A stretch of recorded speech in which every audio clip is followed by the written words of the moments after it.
chastened.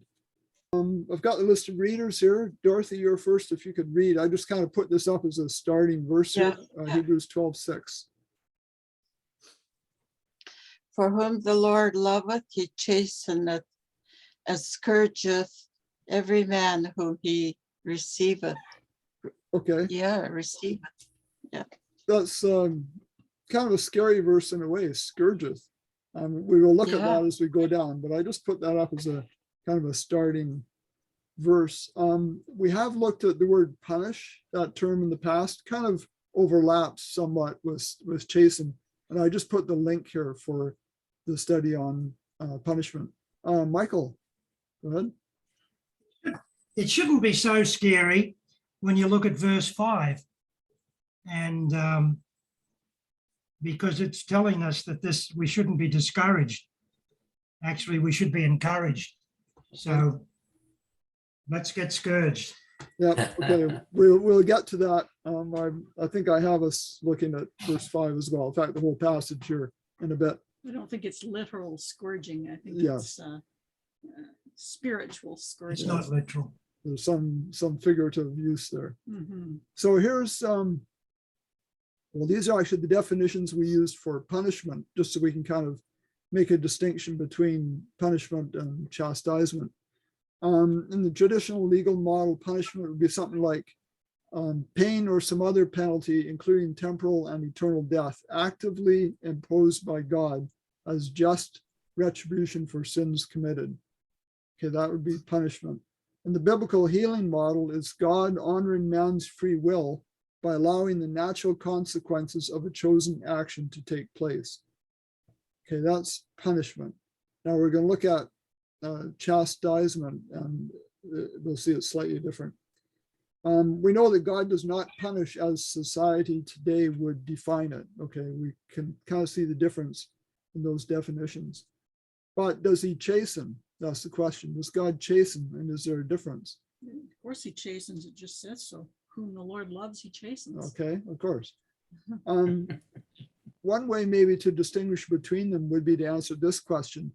Punishment would be given, if God actually punished, as we think of it, punishment would be given with an attitude of what? What would the attitude of the punisher be? Love.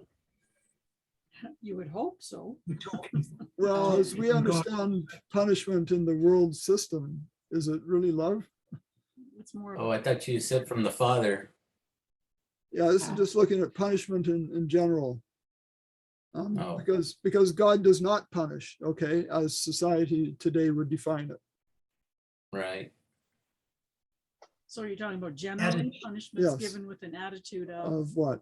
well, Correction. punishment, Correction. Yeah. discipline. Well, what's the mental attitude, the thinking?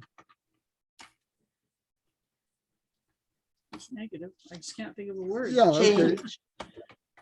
It's Like negative, they want- Dorothy. They want you to change to their way of thinking or whatever. Well, that's kind of the fine line between punishment and chastening. Chastening would include that. Punishment is like, you deserve this. You got to Yeah. pay. Mm-hmm. It's a Okay. penalty. Yeah. Penalty for your sin. Yeah, it's a penalty. It's someone else. You've caused someone to suffer. Now you have to suffer to even the score. Yeah. Something like that. Yeah, that's true. Okay. So what about Okay, chastening? punish. What would the attitude be there? We just kind of mentioned that, but It's more for discipline and for, yeah, discipline meaning discipling, to correct your course. okay, correct. Course correction would be very good. So it's done, but what's the attitude? Love. Okay, it would be love, concern. Okay, good. So that kind of helps to distinguish between punishment and chastening. It's done with a different attitude. So when your child blatantly disobeys you and they get a spanking, is that punishment or is that chastening? I guess it depends on the attitude of the punisher or chastener. Yeah, actually it could be if what you're doing is giving a good spanking because you wrecked my sleep, now you got to pay. That's Oh. punishment. No. Okay. But children are often chastened, and when they're chastened, it's done in love. Okay, in dictionary.com, it says chasten is a verb to inflict suffering for purposes of moral improvement. Okay, so it's not for retribution, it's for moral improvement or correction, you could say. So a synonym of chasten is discipline, but that word has more of an emphasis on training, okay? Not necessarily a reaction to a wrong act. So chastening is usually associated with a wrong act. You're chastened for doing something wrong. Mhm. You're not necessarily discipled or disciplined for doing something wrong. Well, Well, you are. you are, Depends on the definition of discipline. yeah. Well, the definition actually, do I have that? Includes to disciple. And when Christ discipled his disciples, okay, that means he trained them. The disciples were men who were open to being taught. Okay. So here's the same verse, scourge every man. So chasten in that verse, Hebrews 12:6, is this word padeo. And here's the definition of it. In the authorized version, it's translated as chasten, chastise, learn, teach, instruct. It actually comes from the word paidion, which means a child. So in the understanding of scripture, of the original meaning of that word, it very much has to do with to train a child, okay, to instruct or teach a child. So I guess we touched on this. What can we do with that verse? The Lord scourges everyone whom he receiveth. Is that to be taken literally? How do we explain that? It's a spiritual scourging, isn't it? Come up higher and holier. Okay. So There's the answer, first answer, I guess, is that it's definitely not literal. I mean, every son whom he receiveth, we are all sons and daughters of God whom he's received. How many of you have been scourged with a whip? None of us. It's obviously not literal. Okay, so it's figurative in some way.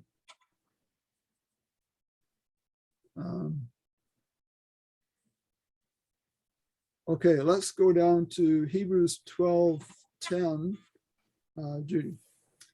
For they indeed for a few days chastened us as seemed best to them, but he for our profit, that we may be partakers of his holiness. Okay, Should have read 9 too. It makes more sense. okay, go ahead. Well, no, so we're going to read that in a minute. Okay. So what's the difference in the goal, or how does this verse point to a goal for chastening? It's for us to become holy. Okay, our We may be benefit. partakers of his holiness. okay, and for our profit, For our profit. This Okay. is for our good. for our good, is a good way to put it. Okay, so it's not to allow the chastener to vent frustration or something. It's done for our good. So biblical discipline or chastening is for our good or profit. This is as opposed to punishment for the purpose of satisfaction of the one punishing, to have revenge or meet the requirements of an imposed penalty. Okay, again, slight difference between chastening and punishing. Let's read, Michael, you're next. You want to read from the screen, I guess. This is Hebrews 12:10 from the New American Standard Bible. They disciplined us for a short time as seemed best to them. But he disciplines us for our good so that we may share his holiness. Mhm. Okay, good. That just kind of emphasizes the for our good part. Okay, so I have here actually, hopefully you can see it all on the screen. Hebrews 12:6-11, that whole passage from the King James Version, and the same passage from the Remedy New Testament.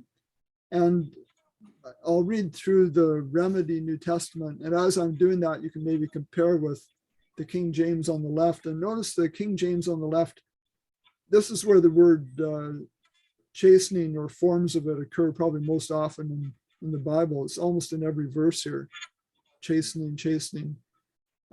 It can have kind of negative connotations, I guess. So this is Tim Jennings, of course, wrote The Remedy. He does not use the word chastening at all. Okay, but you'll see I've highlighted the equivalent of chastening on the left. So in verse 5, it says, "My child, don't make fun of the Lord's treatment and don't get discouraged when he sets you straight." Mhm. Okay, sets you straight is kind of a little milder than being rebuked. Sets you straight because the Lord disciplines those he loves, and he works to heal everyone who becomes his child. Endure difficulties as opportunities for growth. God is treating you as his children. For what father doesn't want his children to be healthy and grow and mature? And what child is not disciplined by their father? Okay, the fact that he's used difficulties instead of chastening, what does that suggest about the form that chastening can take or its source? It's not severe. Not severe, okay. Yeah. He allows you to go through difficulties, and in that way, he chastens you. Okay, he might use what is happening in your life anyway, coming from whatever sources. Okay, he doesn't have to send them. Difficulties come in many forms anyway. Verse 8, Paul? I was just going to ask you, are we going to touch on the mirror principle at all?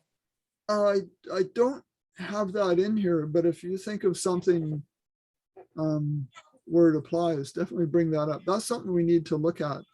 I haven't really got onto that yet. And I know Gary at Yeah, one because time. that's one way. It's one way that he gets our attention, where we, through his word, we see our actions and see how we need to correct ourselves. And yeah, I think it really applies to his way of doing things, Okay, good. because it is a spiritual thing. Yes. So we see our actions and we think of what motivated us to do them. It shows us what's in our own hearts, kind of.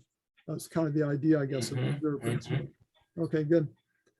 I know Gary's kind of volunteered once to present on that topic at some point. He hasn't done it yet, and I haven't looked at it in detail, but we'll have to get to that. So verse 8, if you do not experience God's working to heal, mature, and improve you, and God works to heal everyone, then you are illegitimate children and not his true sons and daughters. You have rejected his offer of kinship. So we could say his offer of kinship, or his offer for us to be his children, includes that he will work with us to improve our characters. And yeah. Okay, verse 9, think about it. We have all had human fathers who instructed and corrected us, and we love and respect them for it. How much more should we willingly participate in the healing plan with the Father of all intelligent beings and live? Okay. Our fathers worked with us and taught us for just a few years to the best of their ability. For God works to heal us for eternity, that we may partake of his perfect goodness and love. So instead of chastened, this gives a little more detail. Worked with us and taught us. That's the object of chastening. Verse 11, no discipline or therapy is enjoyable at the time. It's painful. But if intelligently cooperated with, it results in healing of mind, development of Christ-like character, and peace of heart. Okay, so I think his several verses there explaining chastening kind of helps. So, Yeah, interesting. okay, let's look at some forms of chastening. And this is something I got off the one website, gotquestions.org. They have lots of answers. They're not always the best, but let's see what they say. Chastening can come in the form of guilty feelings, unpleasant circumstances, loss of peace, relationship fractures, or any number of negative consequences for choosing sin. Okay, I think that part is good. In Yeah, a sense, the chastening comes from yeah. what we do, a result of what we do ourselves. Our reactions, yeah. Yeah. But then it says, sometimes the chastening of the Lord can be physical illness or even death. Anyone have a problem with that? Well, Yep, yeah, that death. God doesn't create illness or death. No, He's not even the the illness. agency, but Yeah. right, And it- right. if death is included there, that chastening is to discipline you to change your ways and whatever, but if you die, you don't have a chance to change. Yeah, it's So not. like, how can that possibly be chastening? Yeah, I should almost write in and make a comment and say that's not quite right. Yeah, It's you don't have a Death chance is to the change. enemy. You're Yeah. dead. So this Have is you- pretty obvious. Have you made a reference? Sorry, Ray. Go Have ahead. you made a reference to that last sentence? Because if you leave it there untouched, people will think you've condone it. Okay, You well, know I what put I'm this. saying? Yeah, I put the source here. Okay, this comes Yeah. from gotquestions.org. And when Yeah. when we go to edit this, you can make sure I get that right. Okay, I think we All right. understand it. This is pretty obvious. A parent never chastens their child by killing them. That totally does not fit the definition of chastening. But chastening does include this, 2 Samuel 7:14, Paul. I will be his father, and he shall be my son.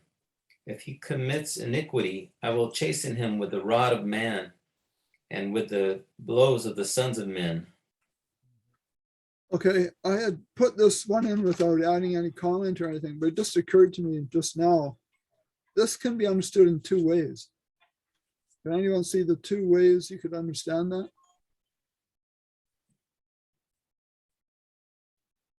Well, we've got physical correction here, haven't we? Rod of men. Yeah, The rod of men brings in the physical aspect of punishment.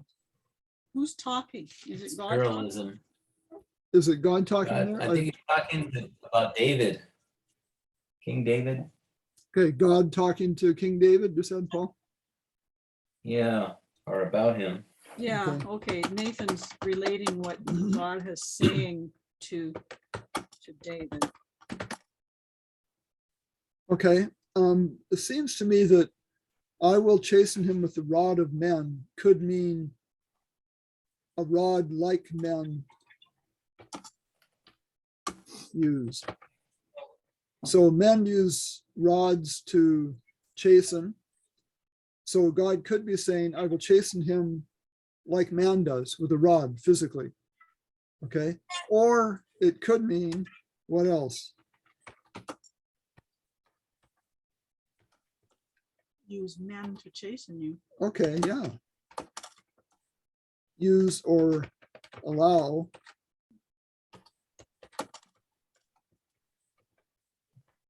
It's not that he's going to use a rod like the rod of men to chasten. It's that he's going to use or allow man's rod, men to do it. Paul? Let me read verse 15.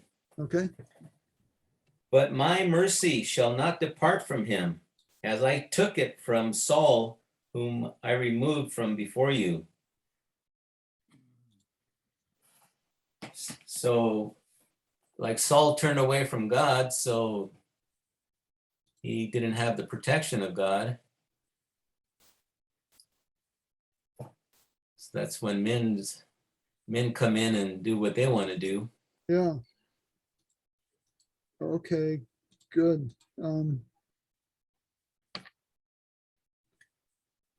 Yeah, and various times Yahweh used men, as in other nations, to chasten Israel for their backsliding. Quite Mhm. often. Quite often, yes. Yes, Babylon, Assyria, etc. Mhm. Okay. In fact, that's good, Paul, that you read verse 15. And I think reading verse 15 kind of causes me to lean more to this meaning for verse 14. That God, when he chastens with the rod of men, it's by allowing men to chasten. Okay. So the men, the nation, Babylon, or whatever, might be chastening without mercy, but my mercy shall not depart from him. Okay, this verse 15 doesn't fit as well if in fact God is using a rod like men do to chasten. Does that make sense? Right. Mm-hmm. Good. Okay. Here's something we can look at. This just kind of interesting. A way of understanding Proverbs 22:6, which we should read. Dorothy, please. Okay. Raise a child according to his way, and when he is old, he will not depart from it. Okay. Yeah, that's a good one. Oh, okay. You read the one at the bottom, halfway down. Oh, 22. Okay.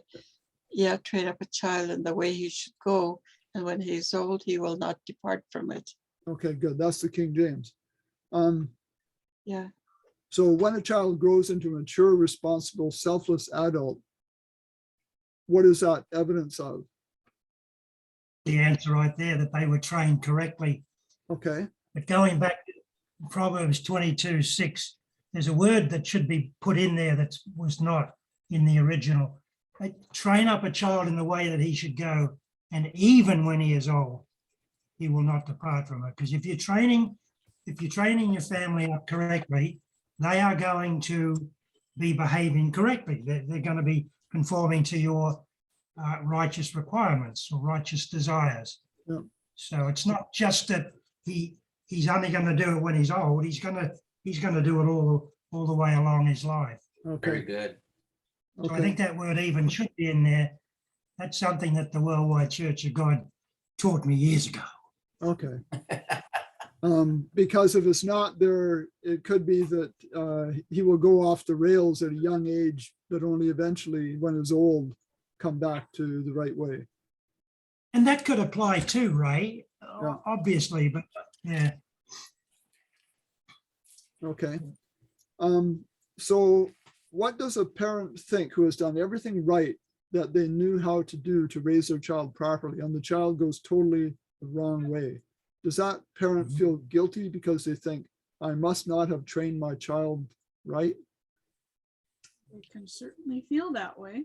They certainly might. Yeah. So does perfect parenting guarantee a good outcome? No. No. Not always. Okay, not always, Right. because People have their own free will. When they become adults, they can go do what they want. Mhm. okay. Yeah. So free Free will. will comes into that.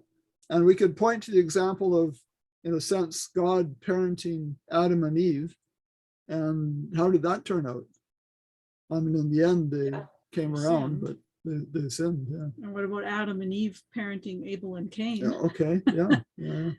Abel went one way and Cain went the other way. Right. So, And many other examples in scripture. and Jacob and Yeah. Esau. Yeah. Yeah. Okay. I have heard, though, this actually comes from Tim Jennings, that verse, and I haven't dug into the Hebrew, the meaning of the individual words or anything, but that verse is not well translated. There's another way to understand it. Okay, Judy, if you could read from the screen here, this is the paraphrase. Raise a child according to his way, and when he is old, he will not depart from it. Ooh. Okay, the meaning here is, if you let him, and children, we know everyone is naturally selfish. So what is his way? It's what he wants to do.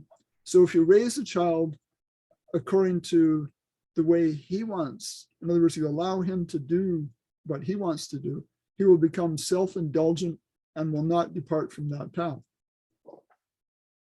It could Yeah. be taken that way. That's true. And some people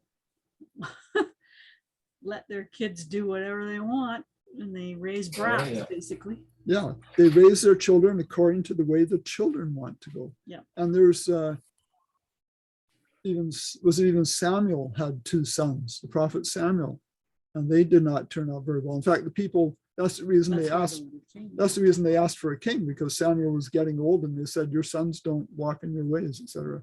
That doesn't necessarily mean Yeah. that Samuel didn't try to raise them properly, but they Yeah. did their own will. Yep. that could Well, be. even Eli's sons Yes. weren't that good. Yep. Michael?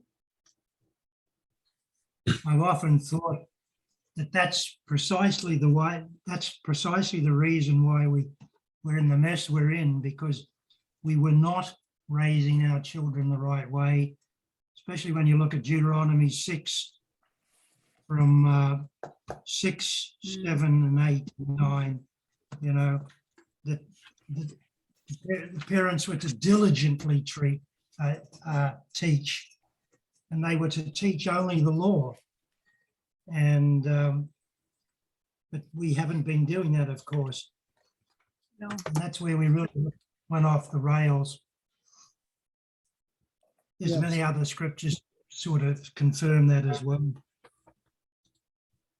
Talk of them when you sit in your house, when you walk by the way. In other words, it's 24/7. Yeah. This calling is it's a full-time thing. And today we just have part-time religion, Yeah. an hour Well, or two and- on a Sabbath. Many parents today will sit their kids in front of the cartoons and TV and things like that. I mean, they're so far from this correct way, and it is showing in our society today. Things are Yeah. falling apart, it seems. Yeah, that's Deuteronomy 6:7, by the way, where it mentions the word diligent, but Right. 6 and 7. Anyway. Yeah. Okay. Okay.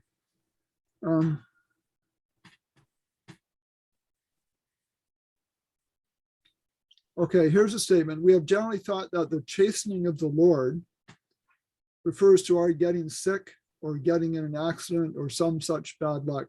But in fact, it's the work of the Holy Spirit convicting us of sin itself. Okay, I don't know what you think of that statement, but is that your statement or is that the statement of someone else? I'm not sure actually. No. I throw stuff in from all over the place here. Michael, did you have a comment?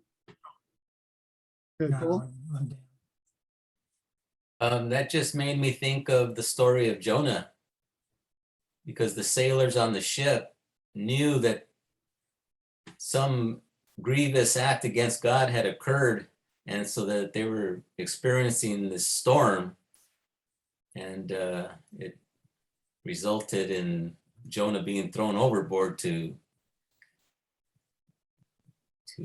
take away the curse, I guess you can say. Right, right. Yeah, Okay, so they thought they were being chastened by God. You know, someone had done something wrong, and they kind of ended up fingering Jonah about that. Mhm. Okay, let's read John 16:8. Who's that? Michael. Michael. Me, 16:8. Yep.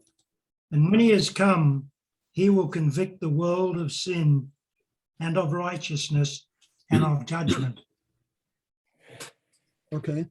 Is there a connection between chastening and reproving? Could be. Kind of sounds the same. Yeah. Okay. I mean, that chastening we understand to be, you know, trying to correct our behavior, to instruct us in the right way, and certainly reproving of sin would come into that category. Look, you've done something wrong, you need to change your ways. I think there's definitely some overlap. I don't think those are, I think they're separate words, but Is that the definition of reprove? Do I have the definition of reproof? Yeah, what you just stated, was that the definition? No. Mm. Let me just quickly go there. John 16:8. Reprove. Yeah, different word. Reprove means to convict, refute, confute, find fault with, correct. Mine says convict. Convict, okay.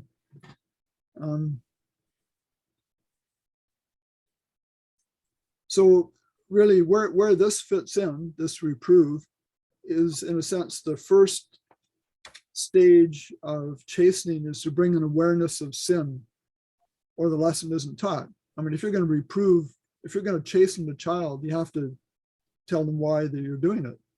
You know, look, you did whatever wrong, and go from there. And this next couple of verses tells us something about maybe the attitude we should have about chastening. Job 5:17, Paul. Behold, happy is the man whom God corrects. Therefore, do not despise the chastening of the Almighty. Okay, so what does that tell us about the attitude we should have? We should be happy. Okay, we should be happy. We Be thankful. should, because if you're not getting chastened, then what was that verse back near the beginning when we talked about you're not the sons? Right. He chastens the sons, and if you're not getting chastened, then you're Son. illegitimate and not Yeah. sons. Okay, good. So, So we should be happy. Okay. Not happy that we need chastening or correction, but we recognize we're sinners. We should know when we've done something wrong, and the chastening, the correction, putting us in the right way is going to benefit us. Okay, just to help us with the meaning of happy here, Psalm 94:12, Dorothy. Blessed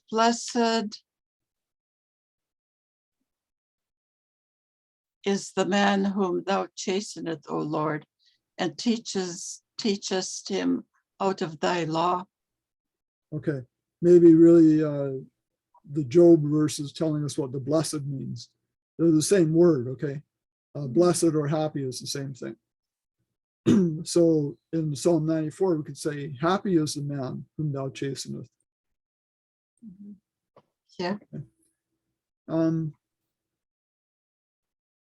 So we've touched on this, but does God chasten by sending someone, some power or foreign nation maybe, to do the deed, to do the chastening?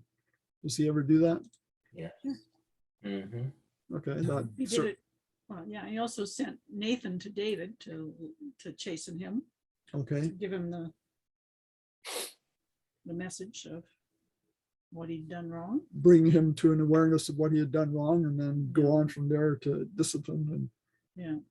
send him in the right way. And of course, he reacted to that favorably and very quickly, didn't he? Yes, he did. So that's a good example of a personal chastening. This question is to do with using some power like a nation. And we know there's many examples of Babylon, Assyria are the typical examples where the nation of Israel was chastened.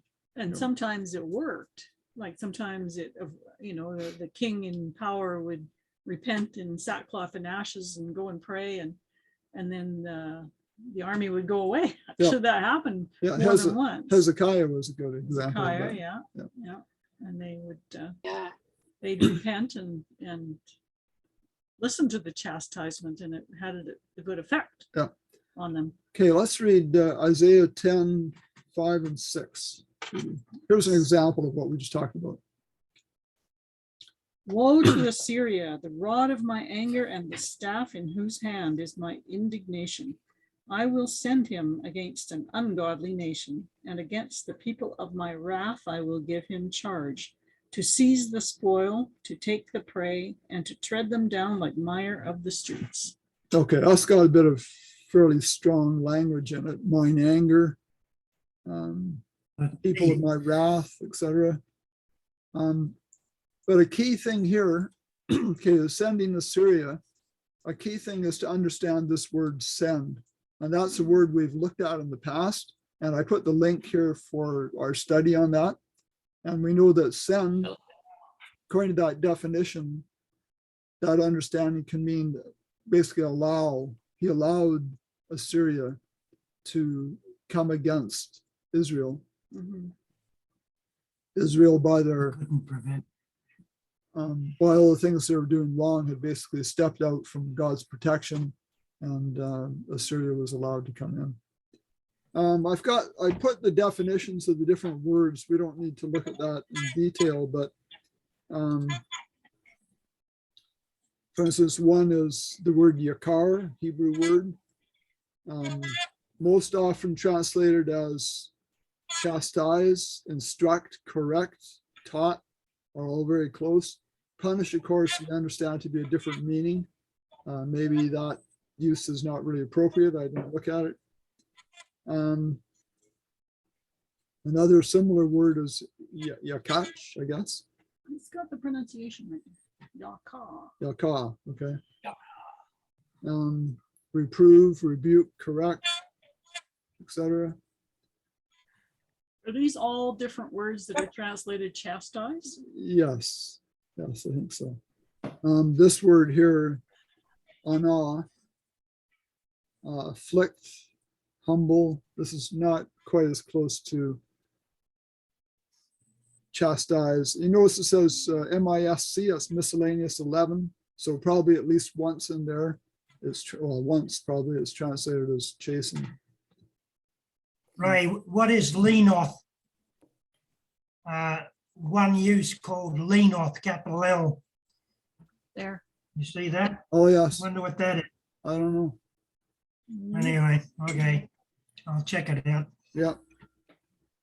Lenoth. Okay, and then we get down to some New Testament words, some Greek here.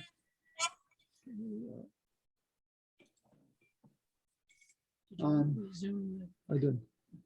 So here, this word is, again, this is related. We looked at, I forget, paidion or something as a child. Okay, so it's related to children and to training and education of children. Okay, now I got a few miscellaneous things we can look at. And here's just kind of an interesting question. We looked at how God has in the past used or allowed different nations to chastise his people Israel. We can turn that around in the other way with this verse, Jeremiah 51:20, and ask, will God also use his people to chastise the nations? So Jeremiah 51:20 is Michael, please. You are my battle axe and weapons of war. This is New King James. For with you I will break the nation in pieces. With you I will destroy kingdoms. Okay, I didn't just look again at the context, but I understand it's talking about his people and using them in a sense to kind of do the opposite, but I'm sure not in the physical sense of what he allowed the nations to do to his people in the past. So I'll just bring that up. You're sure not in a physical sense? Why not in a physical sense? Well, are we going to go and? Well, he's talking to Israel. Right. Oh, no, he's talking to Babylon, actually. I think. Okay, maybe I have that wrong. I just kind of remember that verse. I've seen it used in the past, and maybe there's another verse even where it's, at least the person who was talking about it was referring to his people being used. Well, maybe it is. I have to read the whole context. Anyway, I brought it up. So if you're interested in that, you can look at it. But, you know, there is a sense in which God's people will destroy, in quotes, not physically, but, you know, New World Order and stuff like that. And how is that? Is by bringing out the truth where there's been lies. We'll be bringing down, yeah. Yeah, Michael, what? We'll be bringing down strongholds and all sorts of things, right? Yeah, yes. And but it's a verbal thing. It's a tongue lashing, if you will. It's not physical. Okay, it's Because we- revealing the truth. Because the weapons of our warfare are not physical. So, Carnal. yes. Yeah, I guess he's talking about his people. Okay, Judy's looking at it, just talking about his Yeah, I people. just said Babylon's destiny at the beginning of the chapter, but I guess Babylon's destiny is to get overthrown by the people of God eventually. Okay, and we know that Babylon is a symbol of a power in the last days too. Mhm. Okay, so, okay, let's look at something else. I put the attitude of the chastiser, the one doing the chastising. And I'll ask this question. Have you ever been happy when having to chasten your children? No. Don't And enjoy it. yeah, don't enjoy doing it. Could chastening from a child's viewpoint be seen as an affliction? Yeah. Sure. Yeah, I'm sure it usually is. In fact, I remember one time, do you remember what I'm thinking of? If you're thinking what I'm thinking, Or what is it? Carol and Randall. Yeah, there. You tell that story. Oh. Well, I don't know. Our daughter was deserving of a spanking. I don't remember what she did, something that she was told not to do, and she did it. And okay, so give her a spanking, but after a cooling off period, it wasn't going to be in anger or anything. And so she went up to her bedroom and put on all her underwear, all her underpants, so she'd have a thick layer to soften the blows. Yeah, I thought, that's pretty smart, really. yeah. That's funny too. It Yeah, is funny. We have a chuckle over that We one. chuckle over that every once in a while. We Yeah. remind her of that. Yeah. Yeah. Yeah. Okay. So the chastening didn't hurt so Yeah. much. So the kind of the point I'm getting at here is the child is afflicted. Okay. Put that together with the thought of this verse, Isaiah 63:9, Paul. Before I read that, it made me think of when God has to chasten us, it's not a happy moment for him either. No. Right. Because I remember when I used to have to spank my kids, I used to tell them, this is going to hurt me more than you. Yeah. Believe me. Yeah. But of course they And didn't I'm believe sure it, but now they didn't do. believe you. No. But yeah, it used to really be painful. So I'm sure our Father in heaven, it hurts him when he has to do this. Yeah. So anyways, 63:9. In all their affliction, he was afflicted, and the angel of his presence saved them. In his love and in his pity, he redeemed them, and he bore them and carried them all the days of old. Okay. So when they were afflicted or chastened, when anything bad happened to them, it afflicted God as well, because in his love, he doesn't want to see bad things happen, as we don't want bad things to happen to our children. And he was talking to his people. Yes, Mhm. yes. Okay, Deuteronomy 8:5. Dorothy, please.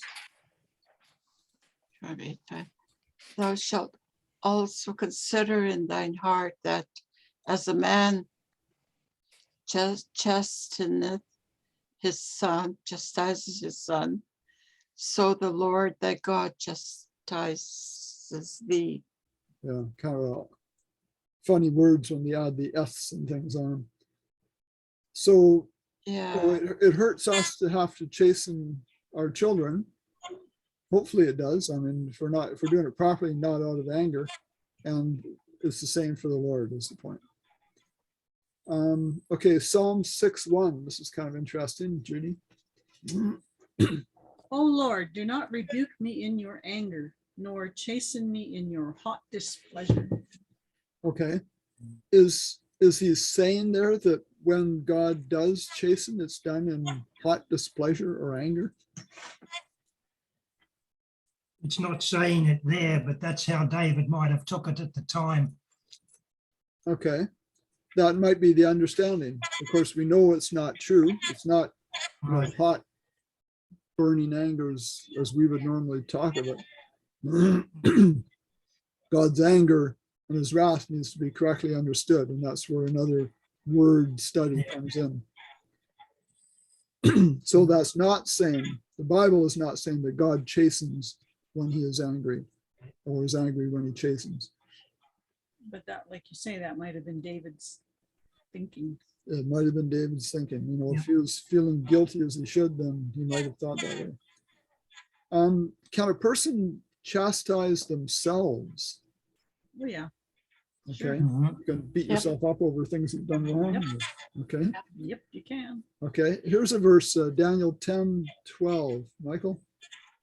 Then he said to me, do not fear, Daniel, for from the first day that you set your heart to understand and to humble yourself before your God, your words were heard, and I have come because of your words. Okay. You read humble. The King James says, chasten thyself. And this is a good example. And I was going to mention this. I'll just jump back up here. Yeah, I think that is this word, anah. And it gives all the meanings here. Humble is one of them. And it's actually, because it says, chasten thyself, this is something that Daniel is doing to himself, right? He's not chastened by someone else. And that's what you call the reflexive form of the verb. It like reflects back on you. And in Hebrew verbs, that's called the hithpale. And it's got the definitions here: to humble oneself, to be afflicted. Okay, so in this case, it's the hithpale form of the verb, and it's Daniel humbling or chastening himself. So a good example of that Hebrew reflexive verb form. I've learned to look at some of these verb forms. It helps sometimes when you're trying to understand words. So how and why did Daniel do that? And before you answer that, how and why did Martin Luther do it? Do you remember the story of Martin Luther? He used to chastise himself. And how did he do that? Well, he was doing it physically, whipping himself and doing all sorts of terrible things to his body and Okay. his mind. Yeah. And why would he do that? Because that's the way Because the that was- church taught how to do penance for your sins. Okay. Or find Because forgiveness or whatever. Yeah. they thought that's the way God does it. Right? Oh, I'm okay. sure they taught it that way, but because that's the way. But Daniel didn't do it that way. There's the mirror, right? Okay. There's the mirror right there, isn't there? The Catholic Church thinking that that's the way they do things, or that God does things, Okay. when really it's their own way of doing things, Right. which they projecting onto God. So Martin Yeah. Luther reflected that in his chastisement of himself. I deserve this because God does it this way. But Daniel didn't do that. Okay. That gets back to having to give blood, like a blood sacrifice. Okay. Yeah.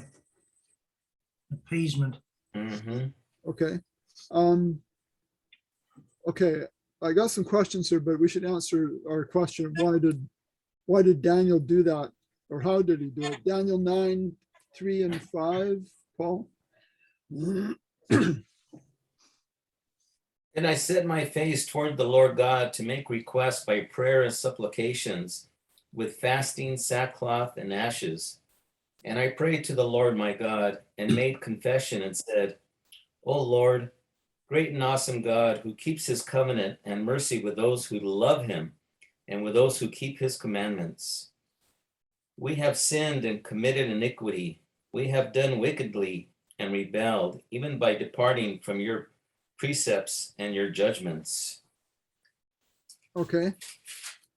So what I was thinking to do here is draw a contrast between Martin Luther and Daniel, where Martin Luther would whip himself, but Daniel didn't do that. But, looking at this again, he didn't go to that extreme, but sackcloth and ashes isn't particularly nice. Fasting.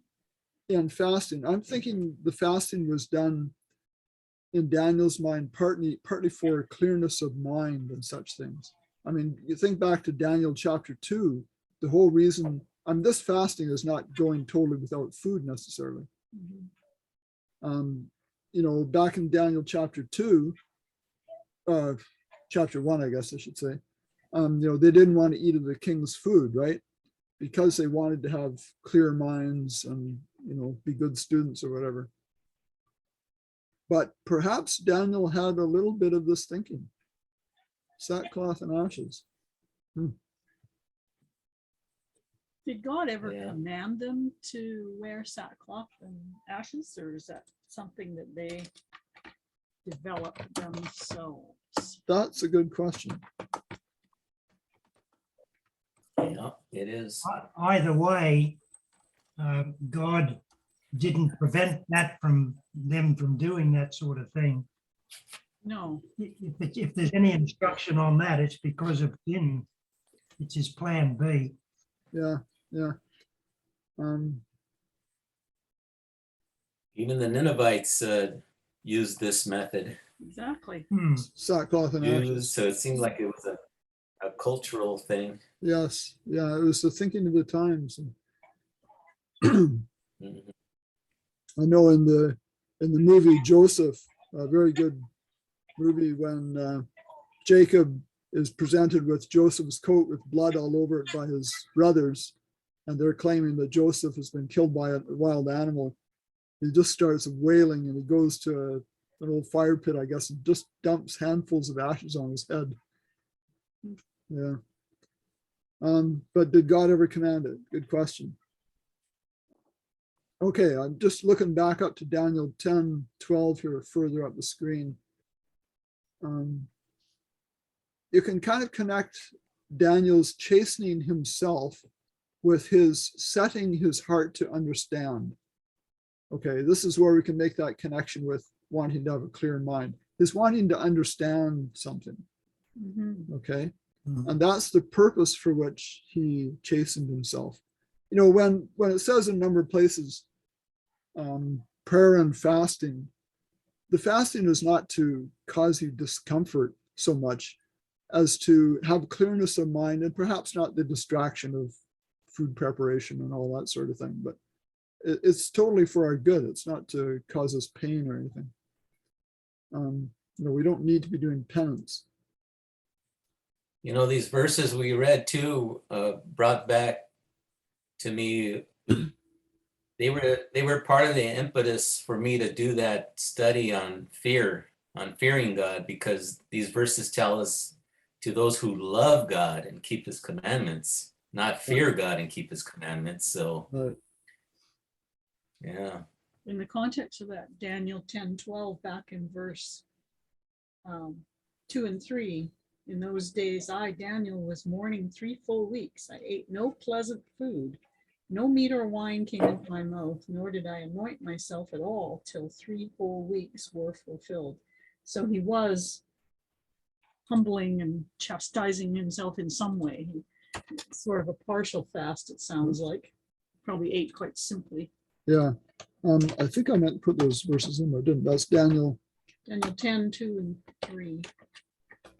Okay. So he obviously had an intent, a goal in doing this. And it says, for thy words were heard, going back to 10, 2, and 3 even. His desire to understand this message, from earlier prophecies of Daniel, and I am come for thy words, come to give you an answer. It's kind of the idea. Yeah, so 3 whole weeks. And but the prince of the kingdom of Persia withstood me 21 days. So it took him 3 weeks to get there because he was busy. Right. Yeah. Busy Okay. dealing with Another story. busy with the king of Persia. Okay, so here's another question. I phrase it this way. Will God chasten the bad guys? I'll just call them bad guys. No. Did you say no, Dorothy? Yeah, I say no, because Okay. he chastens those he loves. But he loves all of humanity. But it's just that the bad guys, what am I doing? They're chastened, if you will, by their continued rejection of the truth. Yeah, They don't realize it, and that's what's actually happening. well, do you think that there are some that can't be redeemed? De- Definitely. Yeah, there are some Yeah. that Once you- happen so much that they can't be redeemed. Right. Once you reach a certain point Yeah, in your thinking, and you've just totally turned your back on the truth, you want Barabbas, you don't want Christ. It's too late then. You can't get back. yeah, that makes sense. It would be the same for Satan. Yeah. God would love to have him back, but it's just not within him to do it. I guess we missed a verse here. Dorothy, can you read Psalm 69:10? When I wept and chastened my soul with fasting, that was to my reproach. Huh? When I wept and chastened my soul with fasting, that was to my reproach. Yeah. Who's talking here? Is it Daniel? No, I think it's probably David. Yeah. I just wanted to make the connection between chasten my soul with fasting to show that fasting is a form of chastening. Okay, is that David talking? Oh, It's a Psalm of David, yes. Okay. I'm not sure why it says that was to my reproach, but like I said, I basically wanted to make that connection between fasting as a form of chastening. Michael? In the New King James, the words "and chastened" are in italics Yes. Yeah. on that verse, Mhm. so it's not in there, the original. When I wept my soul with fasting. It kind of could be implied. I don't think it's terribly wrong to put it in there, but No, it's not. It's not. okay. Okay, so back to this You've question. got this. Go ahead. Oh, you've got that question. Did God command fasting and sackcloth and ashes? Anyway, that'd be a good question to look to the answer for. Okay, someone can do that. Yeah. So let's read Revelation 3:19. Me? Yeah. As many as I love, I rebuke and chasten. Therefore be zealous and repent. Okay, so who all will he chasten? As many as he loves. How many does he love? He loves all of us. So he'll chasten all of them, right? I think so. Mhm. Unless you've gone too far, then he'll quit chastening you, maybe. I don't know. No, Or you've just ignored the chastening. maybe. Michael?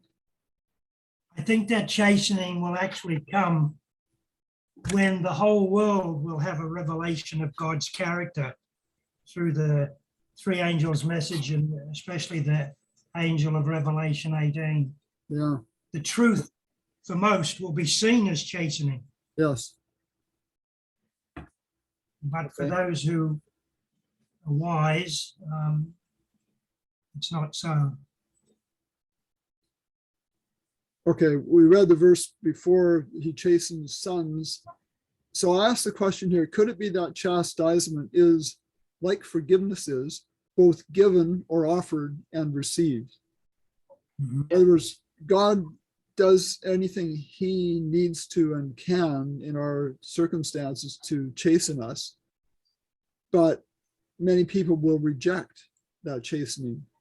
Yeah. Okay, Yeah, they'll even get mad at God for what's happening to them, blame Yeah. him, and they won't take it as chastening, they'll take it as, it might be meant or Yeah. given or offered to get them on the right path again, for their benefit. But if they reject it, they've still been chastened in the sense that God has done his part. But just like Mhm. forgiveness, God forgives all, but many won't accept that forgiveness. So it's kind of interesting. And I forget, there's one other term we've looked at in the past that I concluded was both given and received. So forgiveness and chastening. Charizomai, Yes. Charizomai and aphiamai. TMI. Athemion. Okay, Even let's love. what's that? Yep. What, Paul? I said even love has to be accepted. Mm. Yes, that's true. Maybe that was the other term. Yeah. Yeah, even in human relationships, we can reject someone's love that's offered. And certainly that could apply to God's love. Okay, Michael, do you have Job 5:17? Yep. Behold, happy is the man whom God corrects. Therefore, do not despise the chastening of the Almighty. Okay. The next verse help too, verse 18. Okay, go ahead. For he bruises, but he binds up. He wounds, but his hands make whole. You know? Yeah, Okay. he'll deliver us. So the wounds would be like the chastisement, excuse me, and then Yeah. he heals from that. Yeah, he maketh sore and bindeth up, he woundeth and his hands make whole. Okay. So if a person despises the chastening, again, this is this offering and receiving, both parts are needed. If a person despises the chastening, are they going to benefit from it? Probably not. No. God might say, this is the way, walk ye in it. And they say, no, I don't want to. And they go a different way and they fall into the pit they've dug themselves, maybe, whatever. Okay, let's try Proverbs 3:11. Paul. Sorry about the background noise. My gardeners showed up. Oh, I don't hear it. No, down here. I'm going to also read verse 12.